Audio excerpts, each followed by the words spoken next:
Today, we are learning about how to take advantage of the fiscal buying cycle.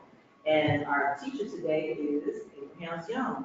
And Abe is the founder of GCA. He's also our international president for GCA. And he is a serial entrepreneur. He loves coaching, helping businesses, and you find it's very personable. And so ask your questions. This is your time to get in, take plenty of notes, and there we go. So I'll now turn it over to Abe.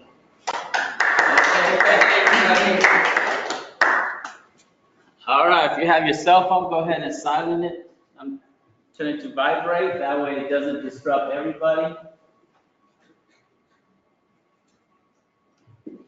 All right, let's go ahead and get started. Let me set up the clicker and then we'll get going.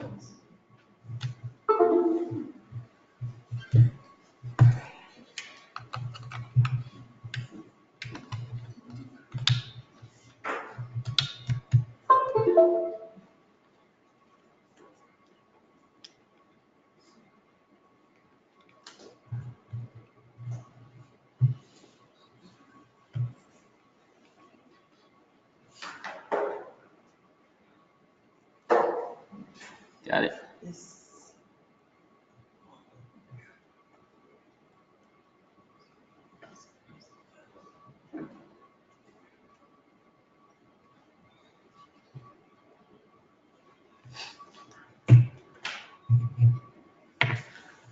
All right, well, hey, good morning, everybody. Again, my name is Abe Xiong. I'm the international president here at GCA.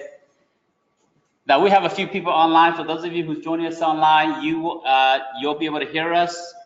This session is being recorded. You won't be able to interact with us because later on, if during Q&A, I will open it up. But right now, we won't be able to hear what you're saying if you're online. And then for those of you who's in class here, welcome to another session of the Government Contractor Deep Dive Training Session. Today, we're going to be talking about how to take advantage of the fiscal buying cycles. And so today is October 3rd, and I say happy fiscal new year, right? Because when is new year in the government space? October 1st, yes. And so today is the third day of a new year. So, welcome, and we'll get started and go right into this here. Now I'm gonna start with a little bit of news. This past Friday, there was a looming government shutdown specifically for the Department of Defense because there was no budget going into the new year. And there was a bill that was proposed and was accepted for $854 billion that will keep the government running for up until December. And then they have to keep on approving a new budget and so forth. And so, and it's unfortunate that the political climate of the U.S. have gotten to the point where the parties use money as a way to get what they want. Because at the end of the day, it's kind of like, hey, I'm not going to approve this year if you don't allow this to happen. And so, so money has become, or budgeting has become a contentious point for the different parties to get what they want. And I am all about green. I'm not about red or blue, right? Because if you are a Republican, you're red, right? If you're a Democrat, you're blue. But for all of us in this room, what color are we? Green. You know what? It doesn't matter who's in office. It's all about how does it impact you from a monetary perspective.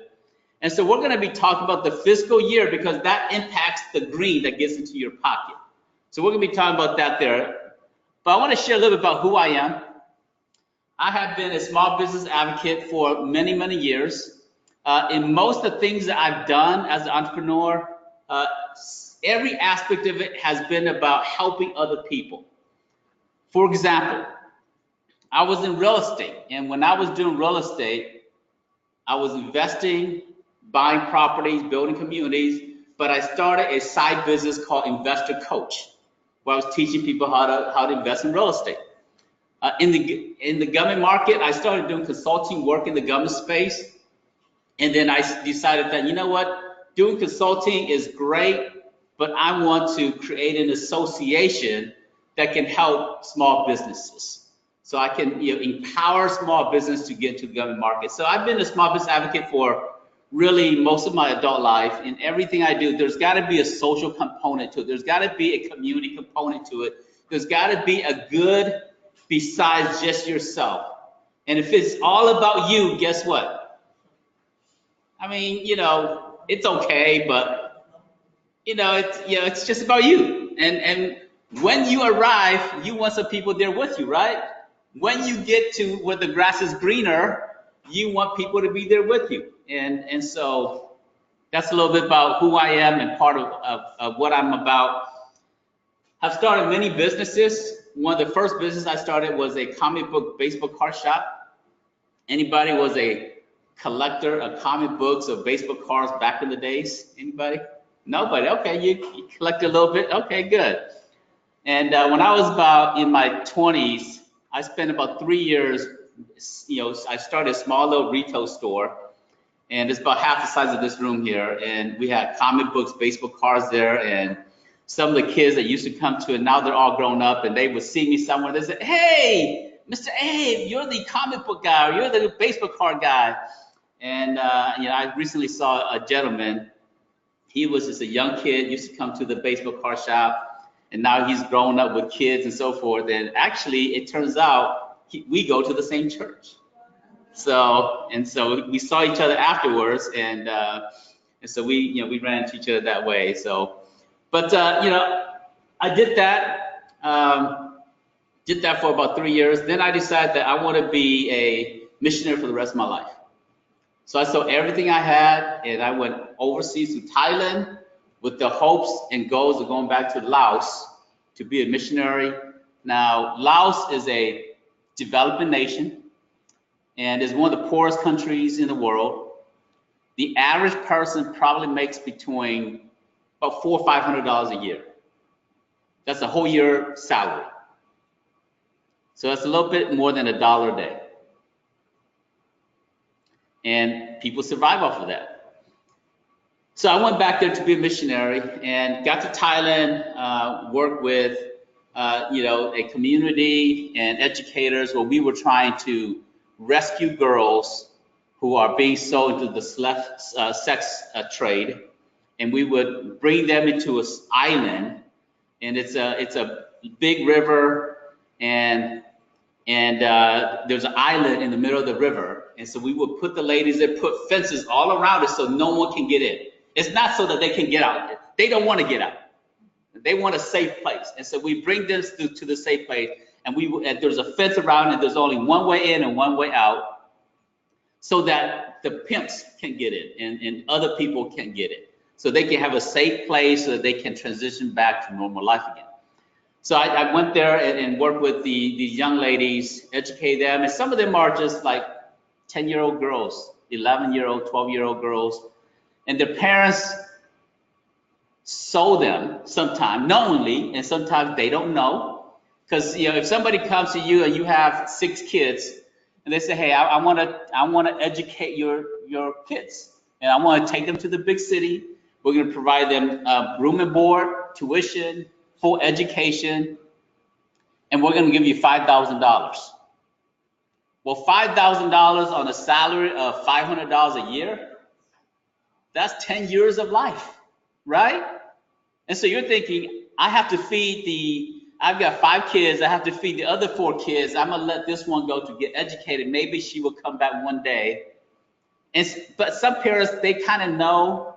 But some parents, they don't know. They're really bamboozled. They don't know. And they think it's a real good opportunity. And so that was the work I was doing there. Tried to get back to Laos, but couldn't get to Laos because Laos is a communist country. And so after a while, I decided to come back to the US. And Thailand was awesome, but it's not where I'm from. So I decided to come back to the US. Went from that to working for corporate America when I got back. Now, who loves corporate America? Okay, good. Corporate America is awesome. It is awesome for many people, but for a few people, it's not awesome. It's different people thrive in different communities, right? Like some animals thrive in hot temperature, some animals thrive in cold temperature, some animals thrive on land, some animals thrive in the sea. And some people thrive in corporate culture, some people thrive in a high risk solopreneur, that type of environment. Doesn't matter, there's no right or wrong. But I didn't thrive in the corporate culture, and I went to work for a Fortune 500 company. There were 700 employees at the facility, and I thought, you know what, this is great for many people, but that's not for me. So I left that. I went and started an office furniture company. I had $300 to my name. Now, can you start a business with $300? Yes, the answer is yes, and you said, maybe not, maybe not, right? And that was the mixed review I got. Some people said, are you crazy? You don't have any money. You're young, you're not connected to anybody with money. How are you gonna start an office furniture? This chair here costs about $500. It's more than the $300 I had. So how is it that you're gonna go and start an office furniture business? Do you know that business is not about money, right? That's right. What is business about? It's about relationship. Meaning, when you decide that you want to go into business, you decide that you want to get into the business of people. You're in the business of people. You're not in the business of a product. You're in the business of a service. You're in the business of people. And I understood that from a young age, that money is a byproduct of the relationships that you build. And so in the government market, it's the same way. Yes, there is a procurement process. Yes, there is a buying pattern. Yes, there are regulations that govern this industry. But at the end of the day, it's really about who you know and who knows you back. Now, you know somebody is a one-way street. So that's not a relationship, right? That's called celebrity. You know a celebrity, because contracting officers, sometimes they walk around like they're celebrities because they're important to us. And so you might say, oh, I know this person, I know that person, but until they know you back, they're just a celebrity to you, and you're just a fan. That's all that is. So I understood that it's about relationship, it's about people. So I took $300 and I turned that into $10 million of inventory of furniture after 5 years. Grew that business. My first warehouse was a 10 by 10 storage unit, because I couldn't, $300, I can't get a warehouse. So I went and got a storage unit and filled it up with furniture. Then I went and got another storage unit, filled it up with furniture, and another storage unit, and another storage.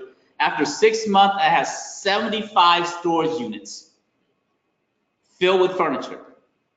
And I had because I added a unit one at a time. And so, because I got another unit when I needed more space. So I had all these keys, and I walk around, and I'm like the Kris Kringle guy during Christmas, ringing the bell. And so I'm jiggling everywhere I go. And finally I thought, you know what, this is not a smart way of how to run a warehouse.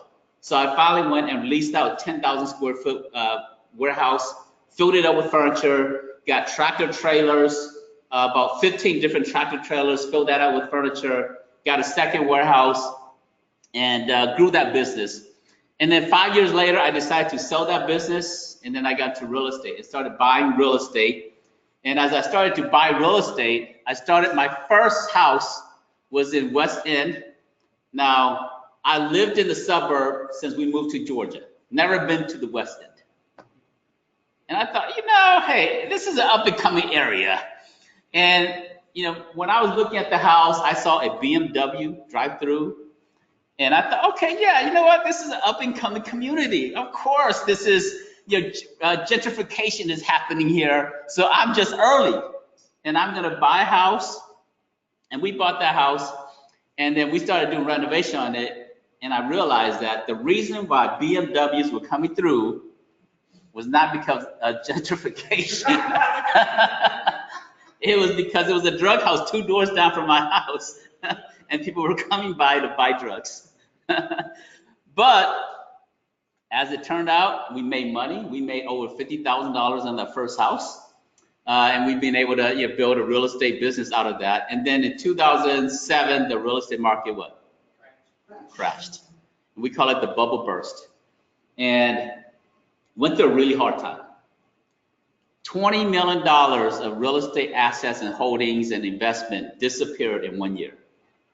We were building 3 different communities. We had homes, single family homes all around Metro Atlanta. And when we had buyers, but the banks weren't lending anymore. And so our investment and our money tied into all these different assets, different properties started disappearing one after another. And we lost almost all of our properties. The car, the repo man got our car, our personal home that we lived in, the bank came and took that. And in 2008, my whole year's income was $6,000. And I thought, how do I feed a family with 2 kids, my wife and myself? How do you feed a family off of $6,000 for a year's income? But guess what? When you go through tough times in your life, what is that for? That's when you grow the most, and that's when you learn the most. When times are good, you're just enjoying life. You're not really thinking about the deeper meaning of life. And I am so grateful during that time. Now, I don't want to go through it again. But I'm grateful for that time because it allowed me to make some life-changing alterations. It allowed me to make some deeper investment in my future in different ways. So, but it was during that time that I learned a very important lesson.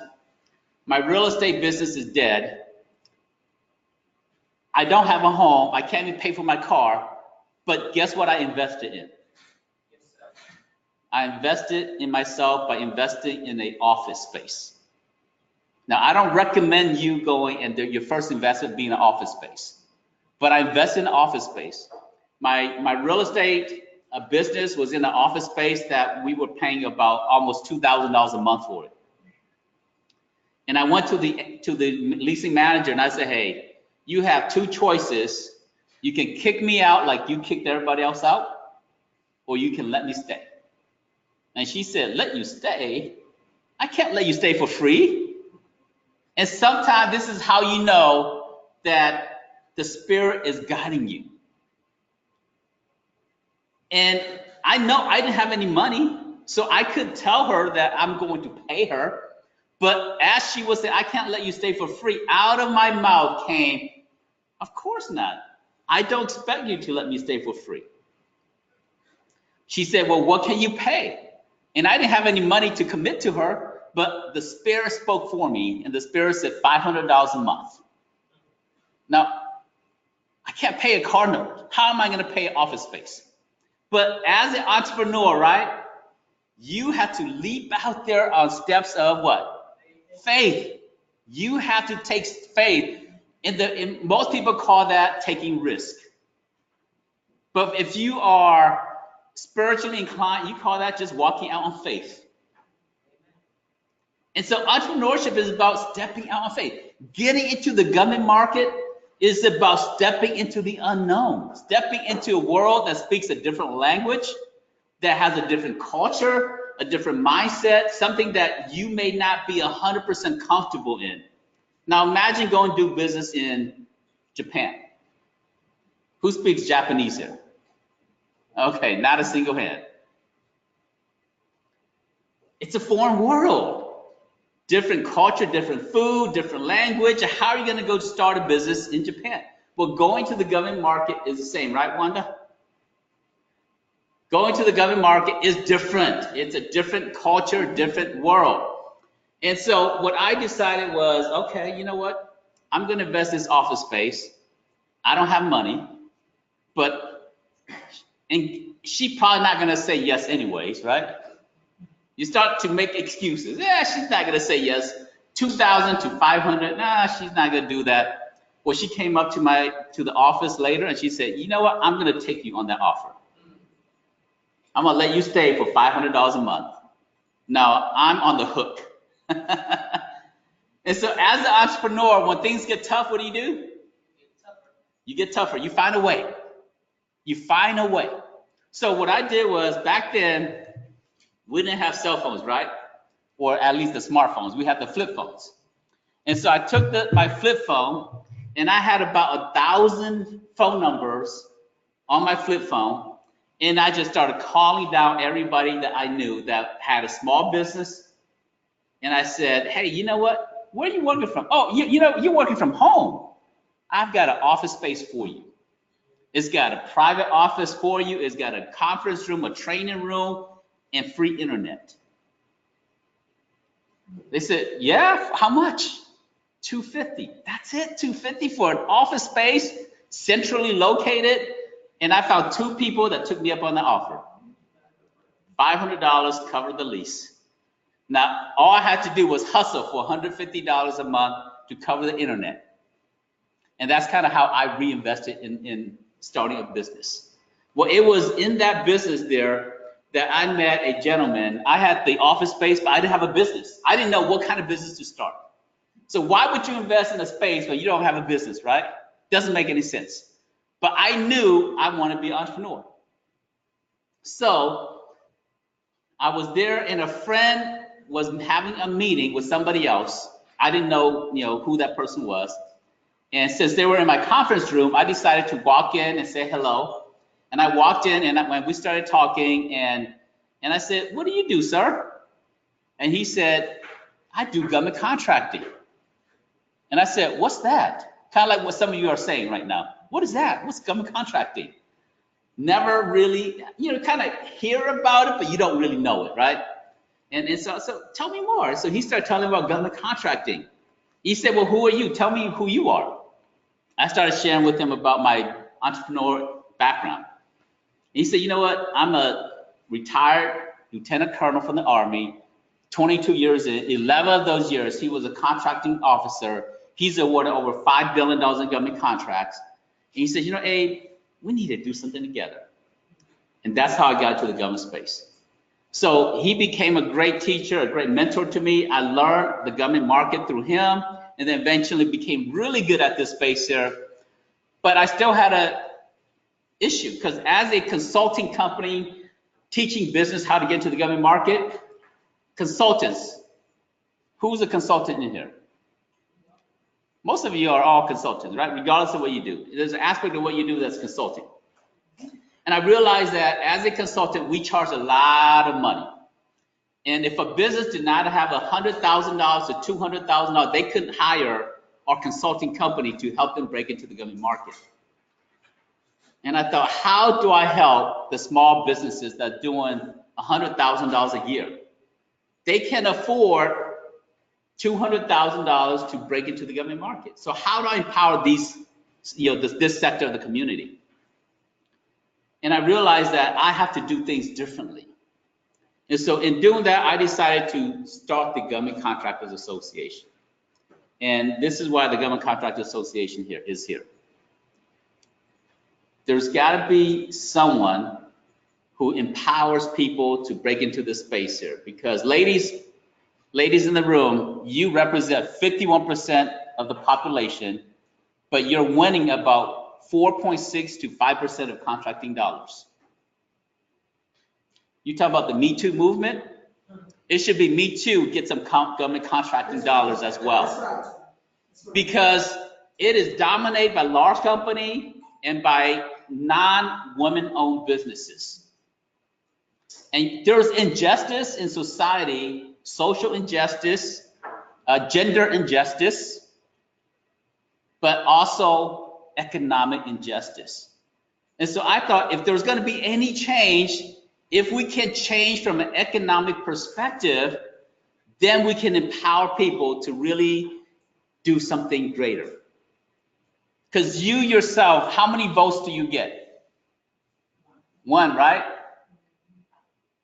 But if you put Andrew Jackson to work for you, how many votes do you get? Andrew Jackson is 20 votes, right? Because that's the $20 bill. George Washington gets you 1 vote, right? Benjamin Franklin gets you how many? 100 votes, right? Now who's on the $1,000 bill? Anybody remember? Yeah, there is. Tom has one in his wallet. Are they in circulation? You can get it. Yeah, they're in circulation. Yeah, you just go to the bank and ask them for one. They'll get you one. Yeah. But you put Benjamin Franklin to work and you get 100 votes with that. And so I thought the way I want to impact society is by allowing people to win government contracts and using that to do the voting for them. And when you vote with your money, that's where change can really happen. And so until we can vote with our money, our voices are usually often not heard. And so that's a little about me. That's how I got here to the government market. And today, this is what you're going to learn. You're going to learn what are the government fiscal cycles and the best time to market, build relationship, and to sell in the government market. When are contracting officers most receptive to hear from you? And then 10 steps the agencies go through to buy from you as a business owner. And then how to take advantage and turn this fiscal cycle into something that you can really benefit from. And so we're going to be looking at this here. So fiscal year, who can give me a quick definition of what is a fiscal year? How would you define fiscal year? Any thoughts?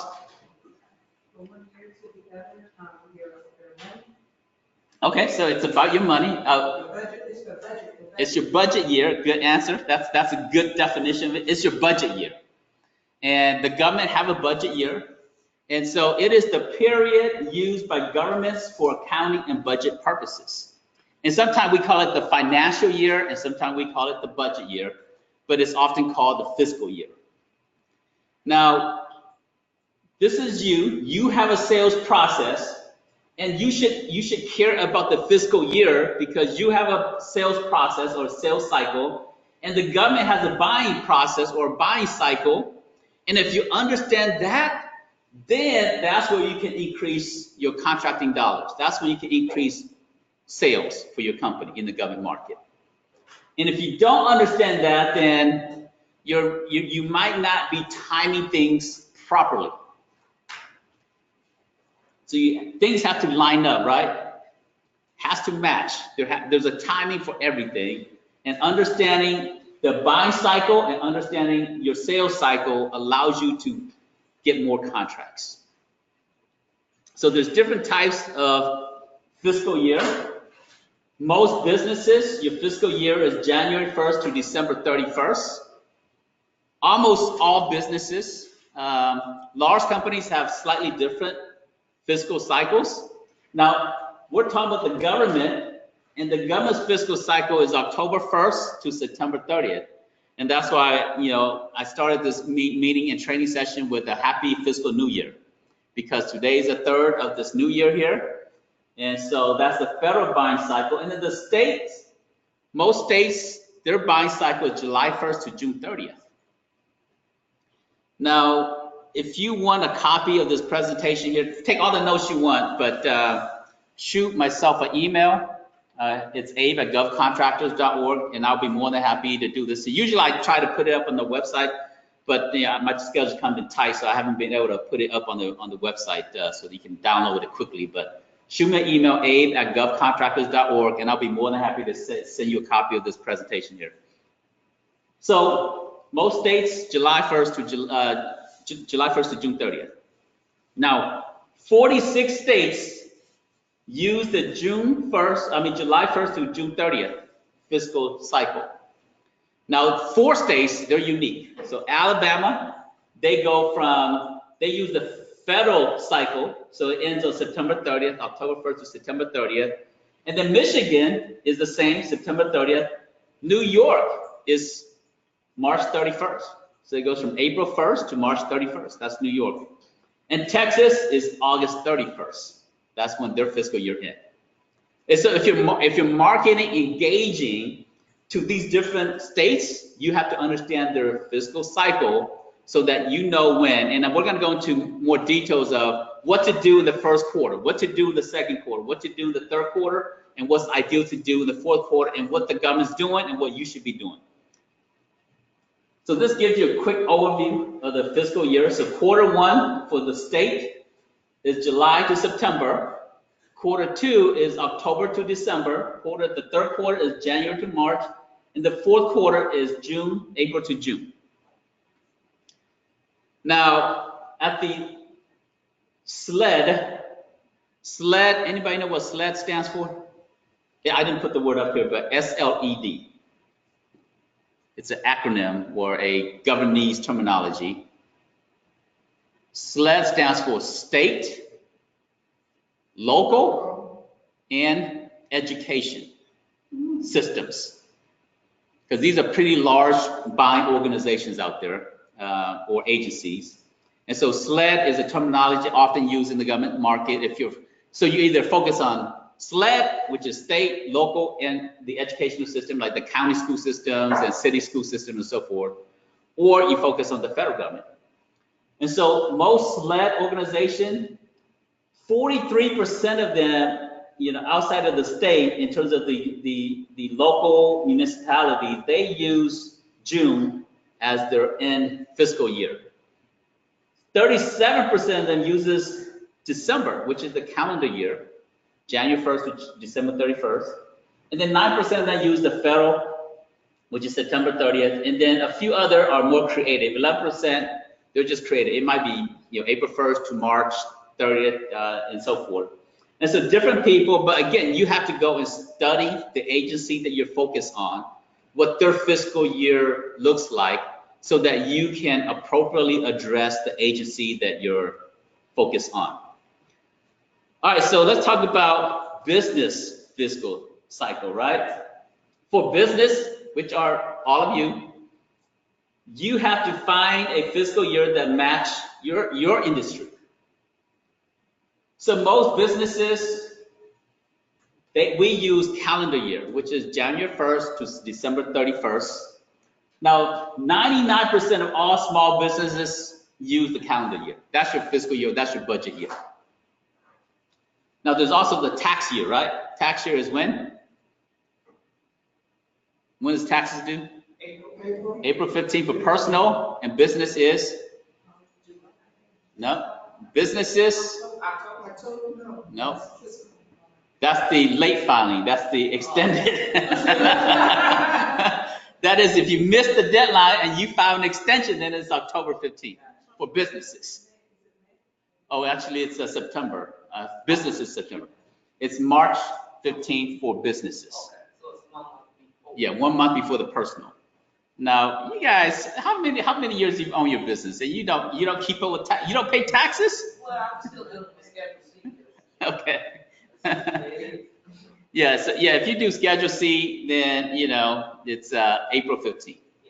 But most of us, we file extensions so that we can do it either, for personal, it's in October 15th, or individual, or business is September 15th. But 99% use the calendar year. For large publicly traded company, 65% of them use the they use the calendar year. Then the other 35%, they get creative. They use different cycles. Now let's go a little bit more into some of the different types of fiscal cycles. I want you to guess a little bit. For retail stores, what do you think is their fiscal year? What's the end date? Start date and end date for retail stores. January 1st to December 31st. That's just the regular calendar year. Think about it. Why would they not end it in December 31st? Because it would raise taxes. Most retail stores do not use the calendar year. They don't use January 1st to December 31st. So largest volume of purchases happens in what month? When? December. The heaviest retail buying month starts on Black Friday on Thursday and it ends December, to January, to first, Happy New Year and so forth. So they don't end December 31st. Why? What happens when you get a gift and you don't like it? Yes, there's a lot of returns that happens. And so for most businesses, retail business, they don't end on December 31st because they can't capture all the returns. And so if they end December 31st, it may seem that they're very profitable, but all the returns might make them very weak. And so they end, their fiscal year starts February 1st and ends January 31st. So that they can capture a month of returns. So that makes sense, right? That makes sense for a retail business. Now let's talk about school systems. What do you think is ideal for school systems? Ideal fiscal year. August to May. Okay, all right, I like that. You're low, so August to when? May, June, Okay, I think you're on the right track. maybe all the way. Close, you're off by 1 month. July. Yes, it is July 1st to June 30th, which is kind of like the state and so forth. Now, why do you think they use this cycle? Because of the school year, kids are out of school. Yes, At a certain time.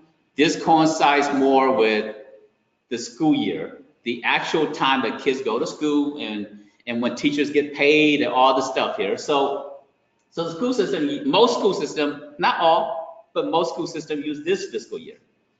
And so if you're marketing to a school system, right, you need to understand that fiscal year. How about resorts, vacation spots? What do you think is their fiscal year? When do most people travel? Summertime, right? August 31st. October 1st to September 30th. Because they end at the end of September is usually the heaviest, vacation time. And after that, it slows down. So if you're going to cruise, don't go before September 30th. Go towards after September 30th. Between October to December is usually you get the best deals on cruises. Now, that's interesting, because that coincides with the federal fiscal year. Yeah, it does. But they have their own reason of why, they have their own fiscal year. And all right. So now we've talked about the different types of fiscal year. Let's talk about the procurement cycle, the actual steps that government goes through to buy from you. And once you understand these steps here, these 10 steps here, then you're going to understand better at what cycle. I'm going to merge it all together later on, at which cycle you should do what. So the first step that a government agency goes through is this here. They do an assessment. They have a need. They do a need assessment. What do we need? And what do we need now? What do we need tomorrow? What do we need next year? And so they do a need assessment. And this is done through the end user, or sometimes they're called the client. The end user is just the agency. The program manager, the agency, they're all the same people. Now, right down the street from us is FEMA. Chamblee Tucker down to the other side, on the other side, 85 here. FEMA's, one of FEMA's regional offices right here. Right down the street to the other end of Chamblee Tucker is who? The CDC. No, CDC. So you go, if you head back to Chamblee Tucker, you turn to the right, that's FEMA. You turn to the left, that's the CDC. And right around the corner also is the IRS also. So you got a lot of different government facility within 2-mile radius of our office here. And those are the end user or the client itself. And so they say, hey, you know what? We have a problem and we need money. And so let's talk about CDC for a second. There's an epidemic and it's called the Zika virus. And mosquitoes are making its way north of Central and Mexico and Central America, and is getting to Texas and Florida and Southern California, all around. And that's why the president wants to build a wall to keep mosquitoes from getting to the US. I think that's probably why he wants to build a wall. He's concerned about Zika virus. And he didn't say that, but I believe that's probably why he's concerned about, why he wants to build a wall. But Zika virus through mosquito biting and is causing, growth in children that's unnatural. And so as a result, the CDC said, hey, we have an issue. And so they've established a need, right? So now we have a need, we have a problem. So usually a problem establishes a need. And so once you do that, then you go to the next step. Then you got to go to a budget phase. And so you go to, the CDC goes to Congress and says, we want appropriation, we want money so that we can prevent the spread of Zika virus. And we need money so that we can develop antivirus formulas, so that we can hire a contractor to spray along the borders. And like 2 years ago, I saw a project to spray mosquitoes all along the highways across the southern US, all throughout the southern US. And so they need that, all that requires money. Then Congress will go through a budgeting appropriation phase. And once the budget is approved, then we go to the third step. The third step is a forecast of when they're going to spend that money. Now, if you understand that, you can kind of see, you hear it in the news, right? I told you at the very beginning of this presentation that $854 billion was appropriated to keep the government going. And so you see at the budget bill, at the bill level, which is the need and budget size level, and then it gets to the agencies, and then the agency will say, okay, this is when we're going to spend money here, and this is what we're going to spend money for. How and when they're going to spend that money. That's the third phase. But before they can actually spend money, they have to go through a market survey, or sometimes they call it a market study. Often what you will see on fbo.gov, you will see the word sources sought. Sources sought means that they're doing the market study. And when you see a sources sought on FBO, it will say, this is not a solicitation. We may never put a project out. We're only asking for information. We want to find out which type of small business can do this, or can somebody respond to this type of work. If you are women-owned, let us know. If you are an 8A company, let us know. If you are a veteran-owned business, let us know. If you have a GSA schedule, if you have a contracting vehicle, let us know what you have. So they're doing a market survey.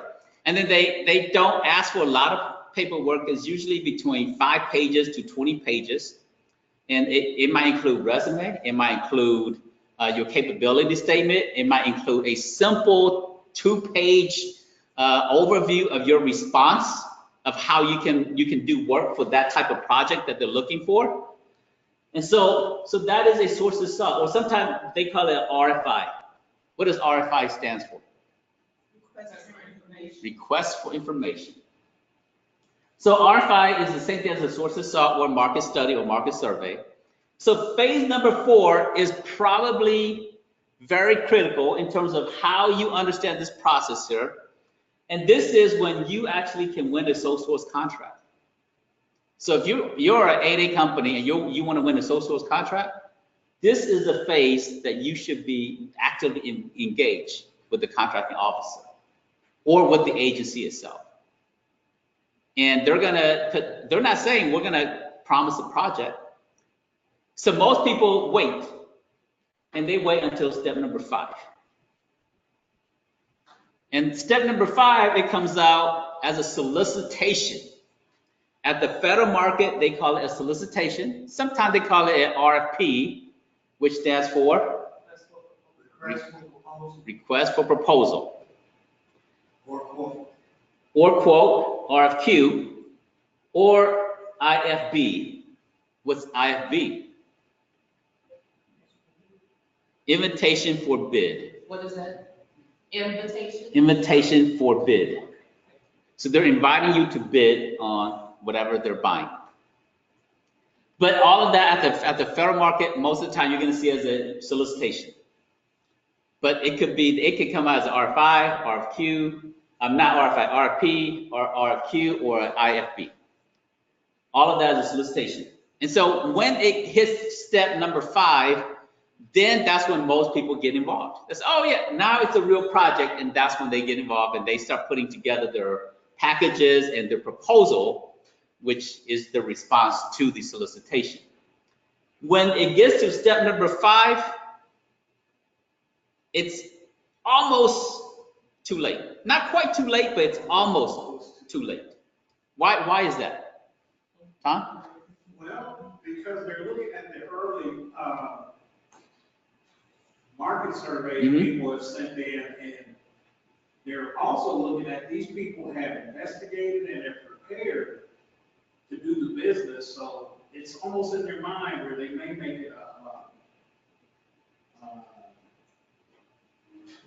a set aside or they prefer that contract because they already know about it. Yes. So they've considered the companies that responded on step number 4 already. So by the time it gets to step number 5, they already have an idea of who they want to award it to. In fact, they probably invited, 1, 2, or 3 companies, say, hey, help us craft the requirements for this project. And so if you are the only company that was invited to help them craft the solicitation, because contracting officers are not industry expert, right? They're not. They don't understand plumbing. They don't understand IT security. They don't understand cloud computing. Some of them understand at a high level because they buy all the time, so they start to understand some specific technical stuff in the industry. And a few of them use, technical representative to help them craft the solicitation, but often they use commercial company to help them craft the solicitation. So if they're using your company, guess what you're going to do? What should you do? You're helping craft the solicitation. So how do you help them craft the solicitation? Around your capability. Yes. You put in requirements that only you have. So I've seen requirement that says the company submitting a proposal must be in Metro Atlanta. Guess what? That eliminates everybody else. They must have an office in Metro Atlanta. Or I see different things like must have, like this happens a lot in real estate, must have a building 85,600 square feet, must have 931 parking spaces. Are you kidding? Is that? Yes, I've seen it that detailed. And guess what? There's only one property that matches that description. Wow. So when do you get involved? As early as possible before it gets to step number 5. So you really want to get involved at ideally step number 3, right? Because if you see that a forecast is out and they're looking for this type of buying requirements, then you can say, oh, okay, I'm going to prep for it so that I can engage the contracting officer during the market survey so that hopefully they want a women-owned business to work with them because they have, I've looked at this agency and they have not been meeting the women set-aside goals. And they're at 2% and the goal is 5%.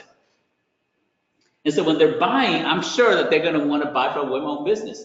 And so when I'm responding to this here, I'm already emailing them ahead of time during the forecast. When it hits the solicitation, can a contracting officer talk to you about the project? Sounds like it would be a conversation. You can engage them, but they cannot respond back to you. When they respond back to you, they have to respond to everybody else. And so any questions that you have, any comments that you have, they have to capture that information and make it available to everybody, or they don't respond back to you. But before step number 5, guess what? They can talk to you about anything publicly. They don't, because it's not a real project. It's ahead of time, so you can ask them about, hey, you have a $2 million project coming out in 6 months from now. I like to know about this, or I like to do, come by and meet with you to tell you about my capabilities. You can do all of that before it hits number 5. But by step number 5 is they can't talk about it, not publicly, not one-on-one. Unless it's something like, hey, can you extend the due date? And they might extend the due date, not for you, but the due date is extended for everybody else. So that begs the question, there will be a cutoff at the point, so it's almost like a closing date. Is that what I'm hearing? Yeah, there's no more public, everything has to be done in an open communication format. Yeah. You can still talk to them, but not privately. No, but I meant there would be a date, a specific date at that point when they're accepting solicitation. Yes, Okay. yes. And so the solicitation will say, hey, the proposal due date is on this day here. But don't most of the solicitations have a follow-up for all the questions that came in and answers? Yes. And they post them publicly for everybody? Yes, that is in the proposal class. And today I'm talking about fiscal year, so I can't go into all the details of proposal due dates and. No, that's a good point, and I'll address it quickly. When they put out a solicitation, they will tell you that, hey, there's a site visit on this day here. And so if you miss the site visit, they may not have another site visit. A few might make exception and let you go after the site visit, the official site visit date. But there's a site visit, there's a Q&A cutoff time. They're saying, hey, if you have any questions regarding this project, submit it before this date here. And then they're gonna have a due date, proposal due date. And so, but that's a proposal training class, which is like a 2-day class. But that's so step number 5 is important. Then after step number 5 is your proposal submission, right? They wait for you to submit a proposal, and then they take your proposal, they gather that, and they take all of the proposal that comes in, or the quotes that come in, or the bids that come in, and then they open it, and then they score it. And in this year, they go through an award phase. The award phase can be 2 days, 2 weeks, 2 months. It just depends on how big the project is and how many people submitted a bid or a proposal. So step number 7 is the award phase. And they usually have if it's a small project, it's just the contracting officer and their supervisor. If it's a big multi-million-dollar project, it's usually a team of people that is what we call the source review board. And so the source board, there might be multiple teams on the source board.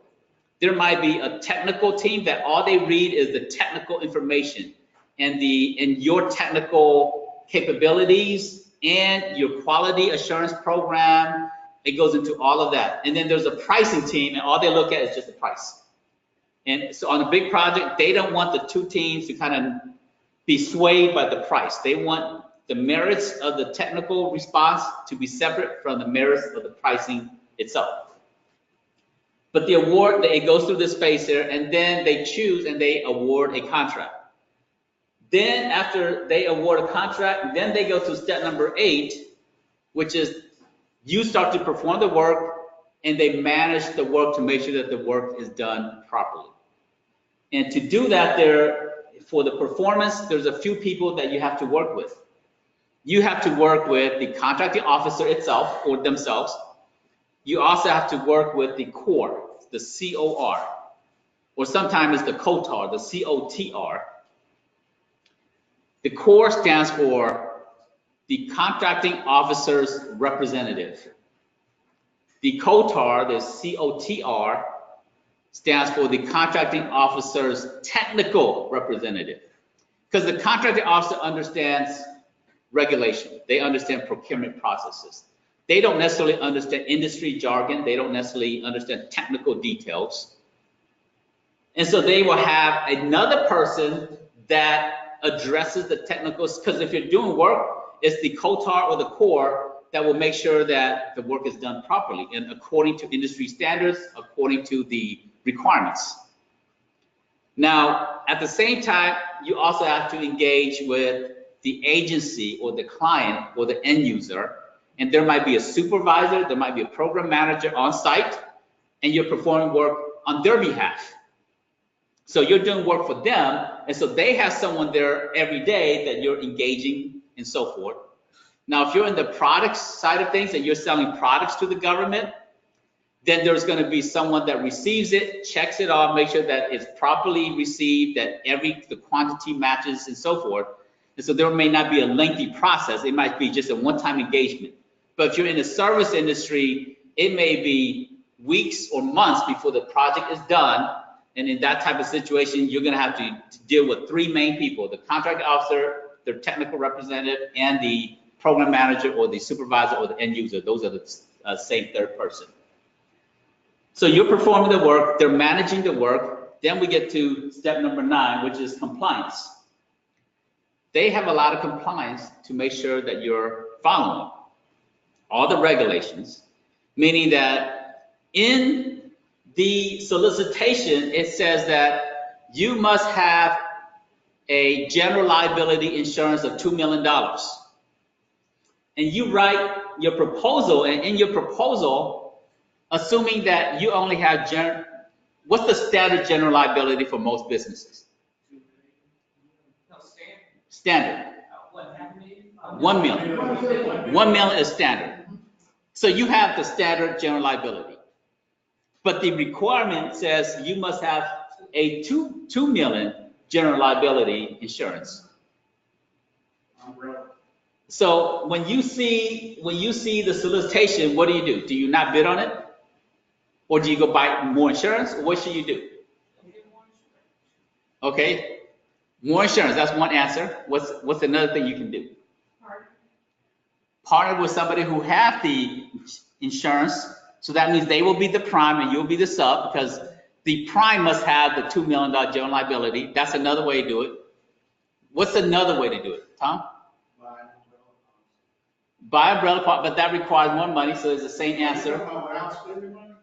No, you can spend money. I mean, all the answers are correct. But what's a better answer? That doesn't require spending money. Partner doesn't require money, but that means you lose money because your partner's going to do 51% of the work and you do 49% of the work. Pursue another contract. Don't bid on it. That's a good answer too. I mean, they're probably not going to lower the requirements. Okay. So how do you work around it? I'm curious. So when in your solicitation, in your proposal response to the solicitation, you will say that my company ABC will meet the insurance requirement of $2 million upon contract award. Okay, so it still goes back to you will still be in a position to gain the requirement. So you still have to everybody's point, you still have to try to get the $2 million. But you don't want to pay for it before you get the contract. Okay, that's where I was lost in the sauce. So my point is, just because they say jump doesn't mean you jump. It means when you are awarded a contract, then that's when there's a reason for you to jump, because you're going to make a profit. Right? Make sense? Yeah. So your response would say, I am willing to be in compliance with the insurance requirement of $2 million upon contract award. But I guess in my mind, if a person sees that, they believe you don't currently have that requirement. So. Well, they don't. When you're submitting the proposal, they don't ask for the insurance document at that time. And so in your proposal response, you will say, we will meet the insurance requirement of $2 million liability upon contract award. That you're not saying you don't have it. You're just saying that you are agreeing with them that if that's the requirement, you're going to have that requirement.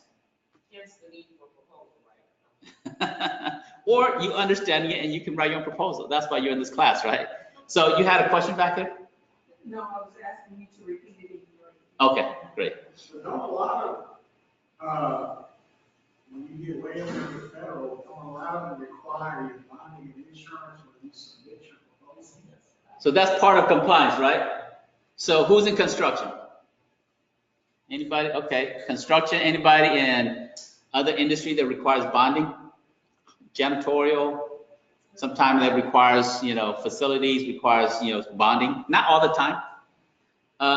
All construction projects over $100,000 requires bonding in the government market at the federal space. At the commercial, yeah, you know, it's based on who you're doing work for. At the state and local, there's bonding requirement also, but over $100,000 in the government must have bonding. Less than 100,000 is it required? Anybody know the answer to that? If it's less than $100,000 in construction,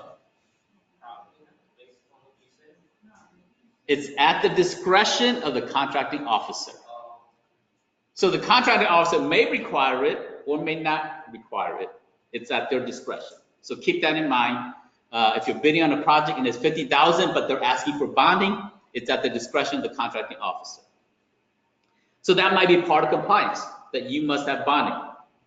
Another area of compliance, they might ask that you must have a project manager that qualifies to manage that type of project. So do you go and hire a project manager to bid on a project? No. So what should you do? Wait. So how do you meet the requirement in the proposal when you respond to the solicitation and you don't have a project manager? You said I will meet the requirement of the project manager. Good answer. At the time Yes. So, and this is how you actually do that.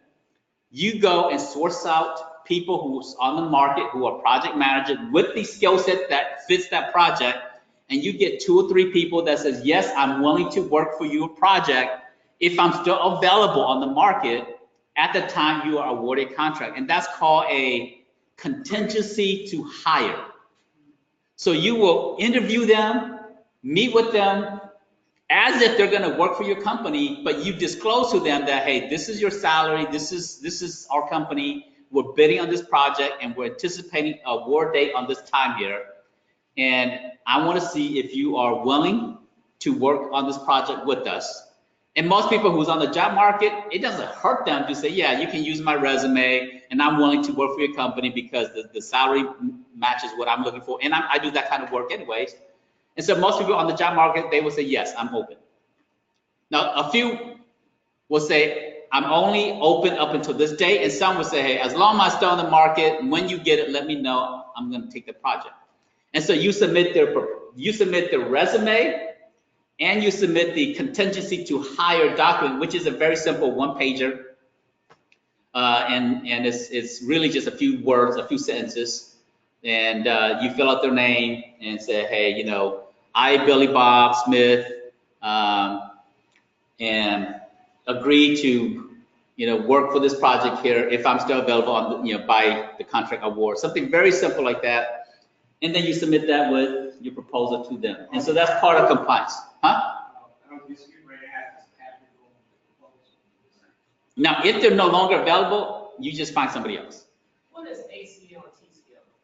ACO, TCO, and the COT are the COTAR. So I told you what the COTAR is, right? Anybody know what ACO stands for?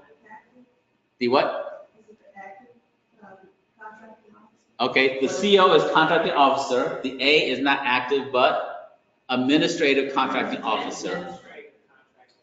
And then the TCO, CO is contracting officer. What's the T? Good guess, but no, not in this situation. The what? The termination contracting officer. Now, of these 3 here, the TCO is the one you don't want to meet with. No, if it's a short-term contract, Yeah. then you meet with the TCO because the project is over. It's kind of like Yeah, the TCO. Now, sometimes the ACO, the TCO, the CO, they're all the same person. Yeah. There's a PCO also, the Procurement Contracting Officer. Sometimes they're just known as the contracting officer. But some of them specialize in different areas. Like if it's a big project, they have specialized areas. If it's a small project, the contracting officer is the ACO, is the TCO, they wear all the hats. Kind of like you as the CEO of your own company, right? You're the COMO director and you're the president, right? You wear all the hats because it's a small business. So You don't do it, nobody else can do that. exactly. So compliance, that's a major part, and that's step number 9. And then finally, you get to step number 10. These are the 10 steps. You get to step number 10, which is the closure. Now, the closure is closing out the project, making sure you submit all of the paperwork, all of the invoices that's required, all of the documentation attached to the project so that you can be paid, right? In that step, is there usually in terms of the private sector term, is there a postmortem that goes on even at the closure time, like a review of how you perform? Yes, there is upon you submitting all the closing documents, the last thing the contracting officer would do is they would do what they call a past performance review, and it will be unsatisfactory, satisfactory, or I think excellent. And so it's very unbiased. It's just going to be, did you meet the standard, which is satisfactory? Did you oversee or overperform and did above and beyond, which is excellent, or is it unsatisfactory? Now, if it's unsatisfactory, guess where you go? Blacklist, The blacklist. never again. And that database is called EPLS. EPLS is called the Excluded Party Listing System. And you do not want to be on EPLS, because when you get on EPLS, you can never win another government contract until you cure whatever the problem is. So what would be an example other than just outright not doing what you're supposed to? What would Okay, I'll give you a real example, right? So this company I'm working with, he's went out there and was able to get one contract on his own. And so, but he didn't know how to reproduce that success, right? Because sometimes you get lucky, right? Just because you win a lottery doesn't mean you're going to win a lottery again. It's just called luck. And so if you put a bid out, it's like you have a chance of winning, because there might be 10 bids that were submitted and you have a 10% chance of winning. So anytime you put a proposal out, you have a chance of winning. But does that mean you can reproduce that and win often? Maybe not. And so he won a project, and it was a little bit over $1 million, and he won a project. And along the way, he got into there was some work change orders and so forth, and it went outside the scope of what initially was anticipated, and he got frustrated with the process. So he told the contracting officer, he said, hey, you know what? There was like less than $100,000 left on that project. And he just said, hey, you guys keep the money. I'm moving on to another project. And so, because he got tired of because the government sometimes can ask a lot out of you in terms of compliance, right? In terms of paperwork and, hey, we changed this here, or a new administration comes in, they say, hey, we want it differently, because politics change. And so that means requirements change. With a Republican government, we tend to spend more money on Department of Defense, DOD, military. With a Democrat president, guess what? We tend to spend more money on social service and other agencies outside of DOD. And so it just depends on who, and so which agency you're working with at the time. So in that situation, he just kind of like, hey, you guys keep it, I'm moving on. And so he came to me, and so in my partner, we were talking to him, and we said, have you done it again? Well, he said, yeah, I did one, but it didn't go well, so I just kind of left. And I said, well, unfortunately, we can't help you. He said, what do you mean you can't help me? We said, give us more details about the project. He said, well, this is what happened, and he said, I just left. And we said, well, the only way we can help you is if you go and fix whatever that situation is. And so we told him what to do. So he called up the contracting officer, And the contracting officer said, I'm so glad you called me, because at the end of this month, I was going to submit you to the EPLS for unsatisfactory performance on this project. And he said, oh, I'm so sorry. I will do whatever you require me to do. Just tell me what I need to do to fix it, and I will do it. And all I want is a satisfactory remark at the end. And so he bent over backwards and he got it done, and they gave him a satisfactory completion project, and we were able to go and help him win $1 million more in contracts. So getting on the EPLS is no joke. Your name goes on there. Your social security number goes on EPLS. Your business name goes on there, and your EIN number goes on there. So you can personally never do government work again, even if you start a new business. Now, unless you don't own the business and somebody else owns it and you're just employed, then that's okay. But you know, all of you are entrepreneurs because you want to own your own business. Well, at some point you're in a company and you want to help them win. And so at some point you learn so that you can start your own business down the road too. So this is the 10 steps that the government goes through. Any quick questions around this before we move to the next step? What are some of the closing documents that you would submit to close out the project? Closing documents, usually it involves a wide area workflow for most DoD contracts or an invoicing system. And so you have to go and register in a wide area workflow. And then they will ask for documentations, usually a project completion document from the contracting officer. And then they will sign off on that, and then you will be able to submit that as part of your invoice submission into the system.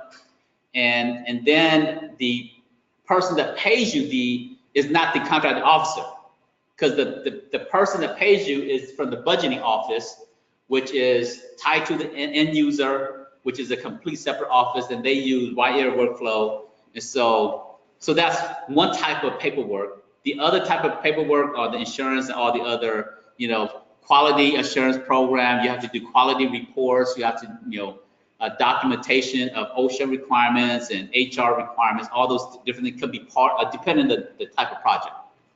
Now, are you saying wide area workflow? Wide, W-I-D-E. Yes, I just want to make sure I heard you. We call it wide area. Wide area workflow.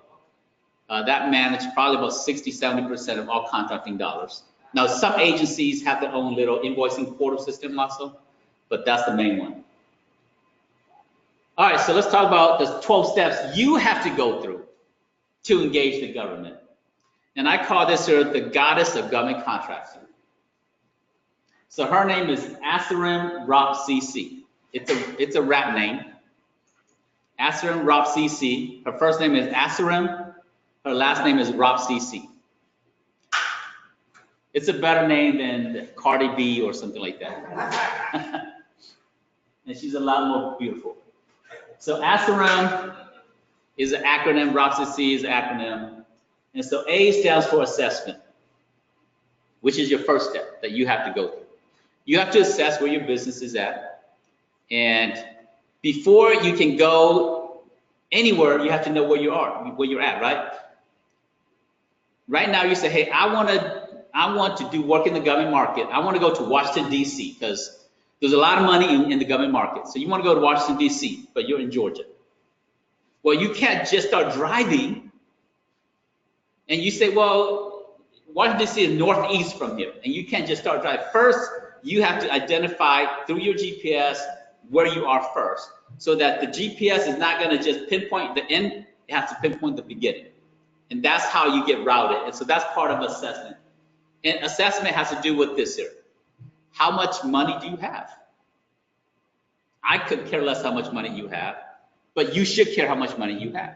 For example, what's your name, sir? Kenneth. Ken? Kenneth. Kenneth. You want to win, what industry are you in? Logistics. Logistics, okay, so in logistics, you want to go and get a warehousing project, because the government buys, store it, and then they distribute it. You want to get a logistics project. And it's $200,000 a year. And it requires 2 people managing it, and they already have the warehouse, they have everything, they just need 2 people for me to go and manage the system. But when you get awarded that contract, how much money do you need to have before you can cash flow it properly? How much money do you need to start on that project? $200,000 project. This is a percentage? Just to get the product to the warehouse? No. They have the product, they have the warehouse, they have everything. You need 2 people to go and do work on that logistic project. And all you're doing, you're just managing the 2 people, making that the work is done. How much money do you need to start on that project?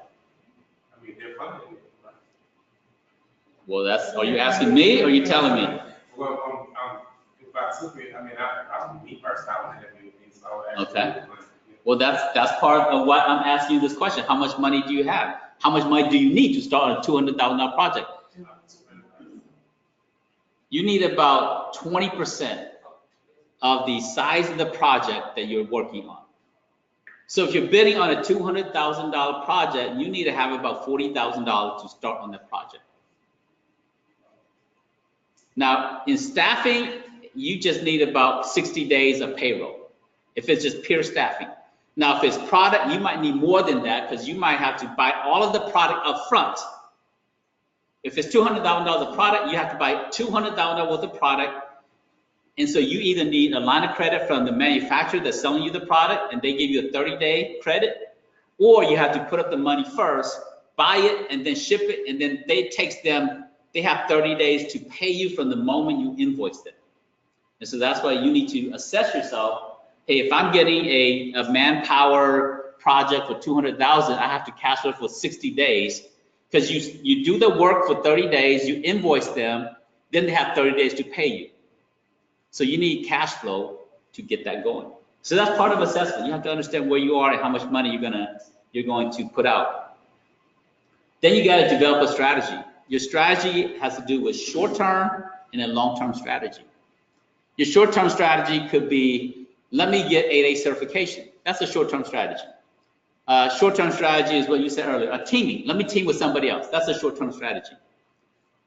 Another short-term strategy is, let me go after, instead of a $200,000 project, let me go after a $20,000 project. Because that means I just need $2,000, $3,000 to get started. I can afford to do that.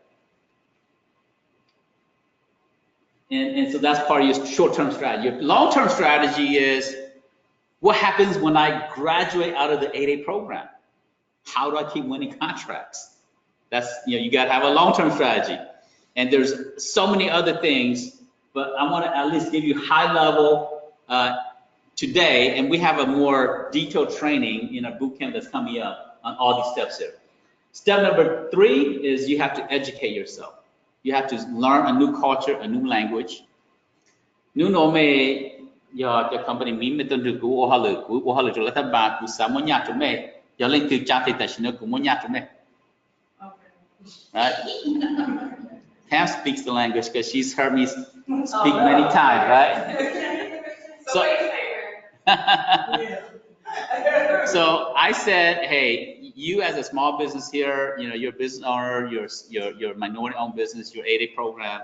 I work for the government. I have a contract for you. If you would just raise your hand, I'm gonna sole source it to you. Right? But no one spoke the language. You didn't raise your hand.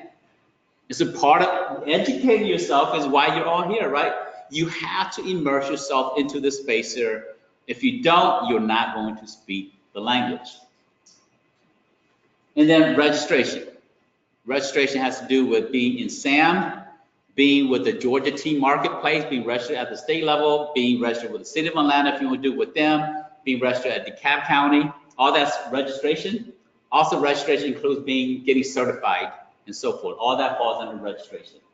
Step number 5 is your image, your brand. And how do you look? Do you look strong? The government is risk averse. So if you look like a really micro businesses, if it seems that you work from your home and you can't handle a $1 million project, they have to be able to trust you with a $1 million project. So you have to look like you can handle a $1 million project. And you may be working from a home-based business, but you have to present an image that you are bigger than that. And so your image is important. And then marketing. How do you market? What marketing collateral do you need? And how do you market to them? Do you market through email? Do you market through phone calls? Do you market through networking events? Truth is, you do all of those, and where it's appropriate based on the agency that you're working with. And then step number 7 is about relationship. And I spent some time talking about relationships earlier. It's not about what you know, it's about who you know and who knows you back, right? And then opportunity sourcing. You have to understand how to source opportunities. And the step number 9 is writing proposals, which we cover a little bit. From the government, they have some of the same steps. And the step number 10 is you deliver the work. You submit a proposal, at some point you get a contract. And the step number 11 is compliance. You have compliance you have to go through. They have compliance they have to go through. And then number 12 is closure. You have to close out the project. Closure on their end is a lot of work. On your end is simple. Just give them a few pieces of paperwork that they ask for. You want to make sure that you help them make sure that their closure is easy. They have a stack of paperwork. Imagine you're complaining about the proposal that you write, which is about 2 inches thick. Imagine them reading 50 proposal of 2-inch thick proposal per company. You have this much paperwork to submit to close out the project. They have this much paperwork to close out the project. So they have a lot more work, and you want to make sure that you make their job easy, because if you do that, the next time the next opportunity comes, they say, oh, but that's an easy company to work with. Or they're going to go tell their friends, hey, this company, it was a joy to work with this company. And you have a better chance of getting sole source contracts the next time around. So those are 10 steps. So you have to sync up what you do with what the government does. And so I'm not going to go through all those details here, but I'm going to pull up the chart here. And so the first column is your perspective, the vendor. The second column is our perspective and what we do that we support you on. And then the third column is what the government go through, the 10 steps that they go through. And all this syncs up together. Now look at the end goal. You as a business at the end, your P is profit. For the government, they're not interested in profit, they're interested in project completion. Their P is project completion. For us, our goal here at GCA, our P for you is professional contracting department. Because right now you're learning to be the proposal writer, you're learning to be the capture manager, you're learning to be all the different roles that you need to play in your company. And so you got to build a professional contracting team. And we all go through different things so that you can be successful in the government market. So what do you do during each quarter now? So in quarter number 1, now these are the only thing you do. I mean, in first quarter, you might be doing marketing, you might be doing other things, but these are the general things that you do during different quarters. So first quarter, from the government perspective, they go through a need, budget, and forecast. So they're going through this phase here, or these steps here. From your perspective, you're going through assessment, strategy, education, registration. It's okay. They're not buying a lot during this time here. I'm building my infrastructure. I'm getting my strategy going. I'm researching which agency to work with. I'm trying to get my registration done. This is the ideal time to kind of do these things here. Now you get to the second quarter, the government gets into the survey or the market study. And during the market study, what you're doing is you're building your brands, you're engaging them, you're marketing to them, and you're building a relationship. Now you can build relationship in quarter number 1 also, and that's fine. But ideally, I'm just saying here that this is where you can actually engage them from these steps here. Now you get to quarter number 3, the government start to put out a lot of more solicitation at this point here. And they're doing proposal review and they're awarding contracts. So during this phase here, you're sourcing out opportunities and you're writing proposals. Because you're going through your 12 steps, they're going through their 10 steps. On the fourth quarter, they're doing many different things. They're putting out solicitation, proposal review, award, and they're managing the performance, compliance, and closure. They're doing a lot of things during the fourth quarter. This is when, at the federal market, $150 billion is awarded in the last 3 months. From July, August, and September, $150 billion is awarded during this last 3 months here. So they're putting out a lot of projects and managing a lot of work at this time here. Now for you, you're doing sourcing opportunity, writing proposals, and then you start to win some contract, you're delivering the work and doing that. Now some of the work carries into the next quarter, the first quarter of the next fiscal year and so forth. But you go through these cycles here.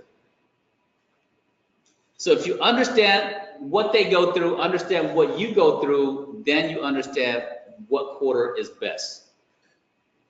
So in the fourth quarter, this is the most critical quarter. Let's go into more details. So some key initiatives that the government go through is during this time here, they're trying to push out all the acquisition needs that they have and before the end of September 30th. And then they're also trying to review their budgets and say, okay, what projects do we not need, and can we reallocate some of this money to these other things that we do need? And they're unobligated procurements to move it to things that they need more. And then they're taking a fresh look at what is it that we need to finish out this year so that we can get more money next year. Now this is their greatest fear: use it or lose it. So they have a budget of, like the CDC has a budget of about $7 billion or 6-point-something billion dollars. If they don't use all the money, guess what? The budget gets attacked. Yeah, that money, it's not like they keep it in the bank. It just goes away. At the end of the year, if they don't use it, it goes away unless they can extend the budget for the new fiscal year, which they can ask for a requirement to extend the budget because it's meant to close on the end of September 30th. Or if they don't use it, they lose it. And then if they don't use it, that means the government says, oh, I guess you really don't need that program. So we're not going to give you more money for next year. And so they want to avoid budget reduction. Now, your key initiative is this here.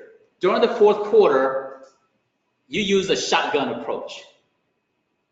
If you see a proposal, you see a solicitation that you think you can do, just shoot at it. Don't just take out a shotgun and shoot at it, because you submit a proposal. Your chances may not be great, but it's about volume during the fourth quarter. Now you still want to use a rifle where you pinpoint a targeted, but there's a lot of projects, so this is about volume. And put out as many proposals as you can during the fourth quarter. So that's one approach.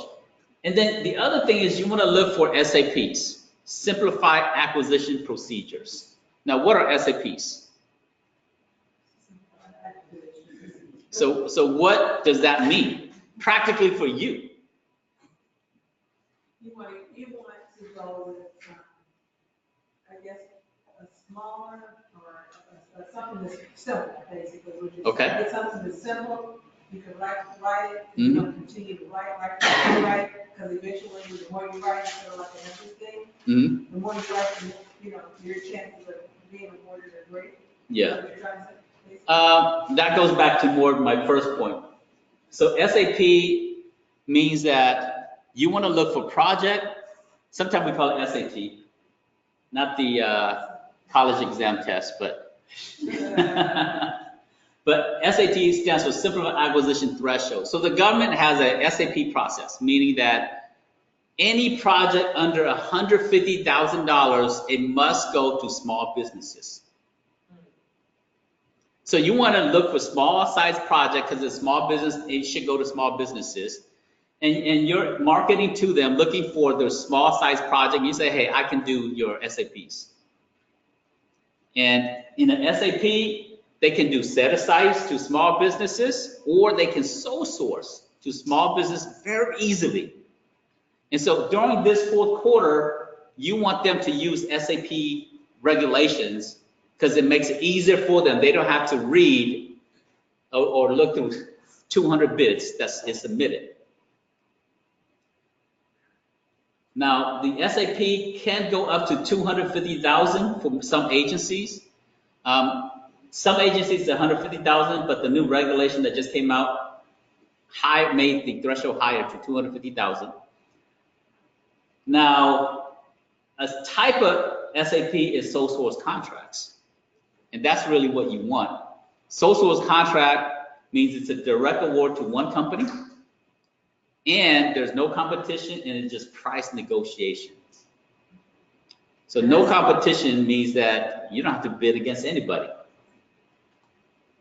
And you build a relationship with the agency. They have a problem. They have a stack, fourth quarter, they have a stack of proposals that they have to read and a stack of solicitations that they have to put up. They don't have time. And so they can put out a sole source and say, hey, here's a project for you, a simple project. And they don't have to read 20 different bids that comes in. That makes it a lot easier. So sole source is very, very important, cool. It's a cool way of how you get contract. And there's no lengthy process. Price negotiation means you make more profit during that time. So that's what you go through. And so these are the different amount that the government spends. The top agencies that spends the most money, 2017, fiscal year 2017, is $500 billion. 2018, all of the numbers have not closed out yet, but it's going to end up being very similar to $500 billion again for 2018, which is closed 4 days ago.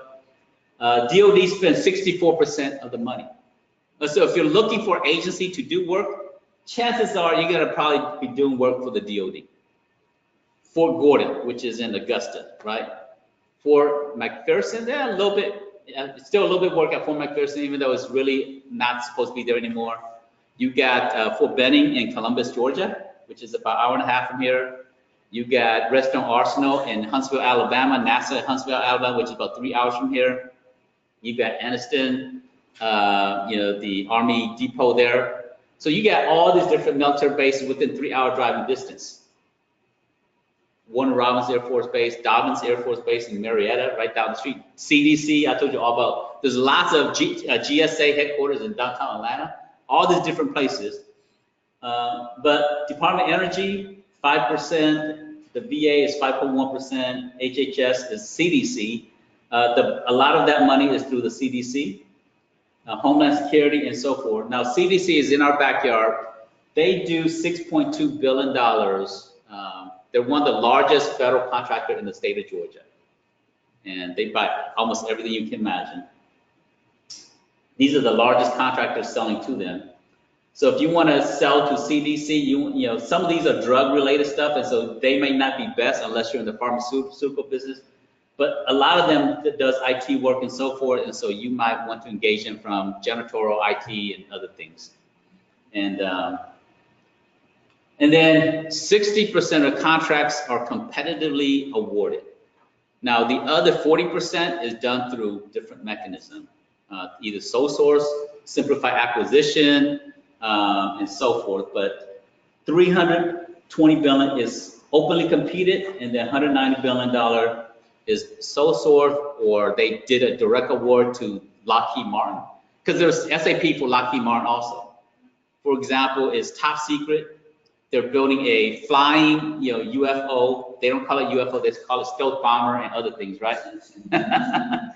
But they're building a top secret, military aircraft, and that could be direct award, so it's not competed to Lockheed Martin. And so there's no competition for small business. There's also no competition for large companies. It just depends on the nature. So wrapping up here, you're the contractor, the small business here. You got to have a relationship with the end user, the state, the local, understand the fiscal year. You got to have a relationship with the contracting officer. You got to have a relationship with the small business specialist, the OSTABU and so forth. You got to have a relationship with these orange circle, which other small businesses that may have other certifications that you don't have, other small businesses that have different industries that's parallel to your industry. And then you got to have a relation with large companies. These are the large companies that you're a subcontractor to them. And you got to build your government contracting department, proposal writers, cost estimators, capture managers, relationship people, and so forth. At a different time, I'm going to train you more in details in a different class. In fact, in our upcoming boot camp that's happening, we got upcoming one full day boot camp that's happening on November 2nd. It's an all day. I think November 2nd is a Friday. And get you ready so that you can really start 2019 strong. And so this one day boot camp is coming up. And in this one day boot camp, we have a morning session, afternoon session. We're going to cover in more details some of the things that I covered today, but a lot more details. We're going to talk about the 5 Ps in more details than I covered today because there's only so much time that we have today. We're going to go to the 12 steps a lot more. We're going to talk more about how to assess your business, helping you develop a strategy for your company, and really teaching you how to speak governance in this language of contracting, and then talk about registration and maybe even review a few of the people that have registered already. Make sure that you're properly registered if you're already registered. I would say 70% of registration that I see are done inappropriately. So I am confident that if I look at 10 of the companies in this room here, 7 of your registration is incomplete or misleading or wrong or something's not right. And I've seen enough to where I just know that 70% of the time, your registration didn't go well. And then your branding, your marketing, make sure that you have a professional email address, you have a website that speaks to government buyers, all of that, your capability statement, if you bring it, we'll review it during that time. What's your capture plan, your business development strategy? We'll talk about how to put those things in place. And then building winning relationships in the government market. So that's the morning session. And then the afternoon session, we're going to cover benchmarking after successful companies. What are some successful companies out there? How you can be like them? And then we're going to look at how to source out opportunities that's a match for your company. Look at proposal concept. We'll go into, we can't go into everything about proposal writing, but we'll go into a lot more details about proposal writing, concept strategies and techniques that you can use, funding sources for your companies. You talk about, hey, you don't have any money right now, but I can show you how to get funding money. In fact, if you go to prosper.com right now, in 5 minutes, you can get a $10,000 loan for your small business. Actually, you don't tell them it's for your small business. You just tell them it's a personal loan, and they will, if you have a 650 credit score, they will automatically probably approve you for $10,000. Up to $30,000. So that's one resource, but that's a very simple resource. There's many, many other methods in terms of how to get money for your company to get started. Bonding requirements and so forth, how to stay compliant, contract management, invoicing, getting paid, and your implementation, your strategy to get going as quick as possible. So the boot camp is coming up. It's November 2nd, all day. Govbootcamp.com is the link where you can go and register. The full course, that one day, is usually $7.99. For non-members, they pay $4.99, but for members at this time, the price will go up. All of you who are members, it's only $2.99. And $2.99, probably in about another few weeks, the price is gonna go up to $4.99. And so if you register at the door, it's gonna go up. So register today, get started on this class here, $2.99. And I'm gonna give you a bribe to register today. So register for this one-day boot camp.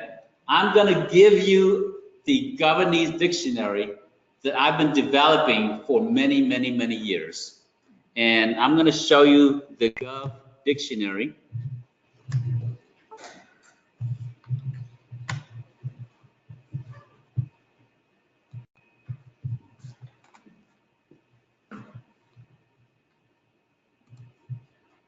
Now, it's not 100% nice and clean and beautiful yet, but you at least sometime this is a working document.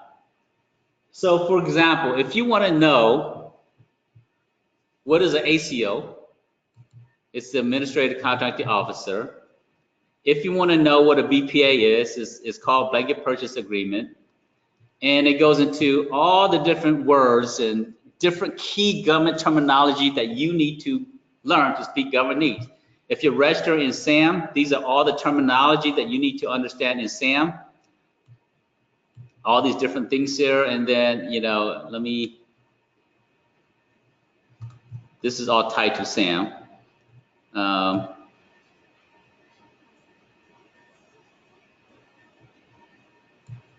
So your case code is your commercial and government entity code. goes into all these different terminology, close to 800 vocabulary words. So this is the government, what I call the Governese Dictionary, and it's a work in progress. Ultimately, what I want to do is I want to put it into a website where we just go type in a word and it will tell you all the different meaning. But that's a little bit further down the road. But this is the beginning stages of creating a more useful tool down the road. But if you register for the class today, I will get you this Governese ahead of time before anybody else gets it down the road, and you can start learning how to speak Governese. So any questions before we wrap up here?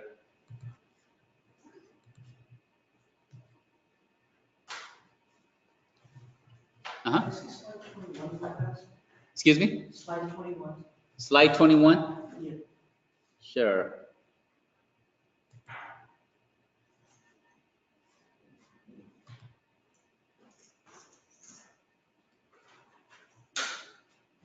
Mm-hmm. How can we get a copy of the presentation? Shoot myself an email or Pam an email. It's pam@govcontractors.org or abe@govcontractors.org. And then, we'll be more than happy to send you a copy of this presentation here. Anybody coming to the boot camp? I'm fine with him. Okay, awesome. Anybody else? Okay. Yeah, sign up today, $2.99, and before it goes up to $4.99, and we'll get you, once you sign up, I will send you a copy of the Governese Dictionary.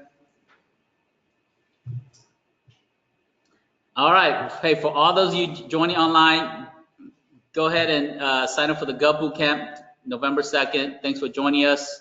For those of you online and all of you in class, I appreciate you guys being here. Next Wednesday, we have another deep dive training session, and the topic for next Wednesday is, Pam? Contracting strategy. Contracting strategies. How to get the right contracting strategy. And then also our association meeting is next Tuesday. Next Tuesday, yes. This Tuesday night, 6 o'clock. How to thrive on local contracting opportunities.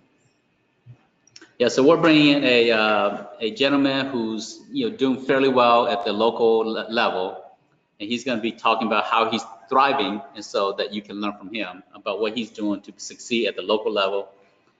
And if you want to know all the events that we do, just go to govassociation.org and click on the events tab, and all of our events are posted there. But appreciate everybody being here. I will see you guys next week. Thank you.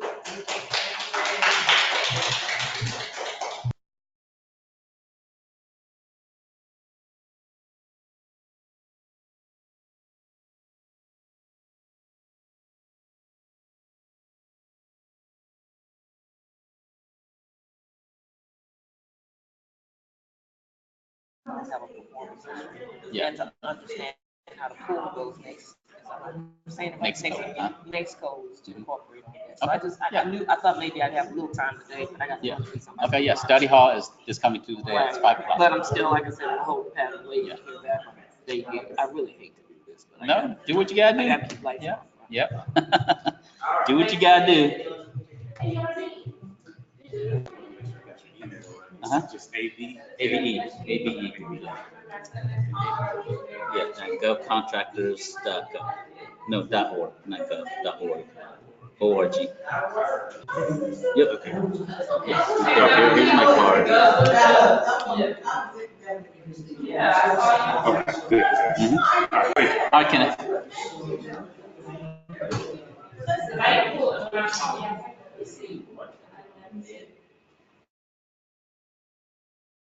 Yeah.